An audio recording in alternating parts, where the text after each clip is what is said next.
Papež Frančišek je zadnji dan svojega obiska na Kubi začel svetomašo v svetišču Device ljubezni iz Kobre.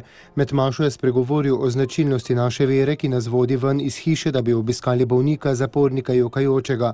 Kot Marija naj bi gradili cerkev, ki služi, ki gre iz cerkva, iz zakristij, da bi podprla upanje ljudi. Cerkev, ki gre navzven, da bi sprejela ljudi, podrla zidove in prispevala k spravi, je poudaril sveti oče. V nadaljevanju je spomnil, da je bila duša kubanskega naroda skovana med bolečinami in odrekanji, ki pa jim niso uspela ugasniti vere.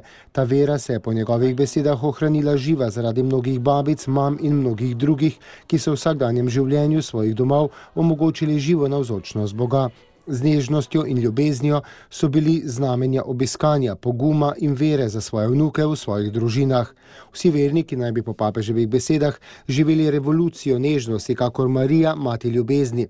Povabljeni smo po njegovih besedah, da izstopimo iz hiše, imamo oči in srce odprte za druge. Zaradi svoje vere izstopimo iz svojih domov in gremo naproti drugim, da bi z njimi delili veselje in bolečino, upanje in razočaranja. Kot Marija, mati ljubezni, želimo biti cerkev, ki gre iz hiš, da bi gradila mostove, porušila zidove in sejala spravo, je dejal papež in dodal, da naj bi kot Marija spremljali naše brate vseh okoliščinah življenja, tudi tiste, ki delujejo na družabnem in kulturnem področju.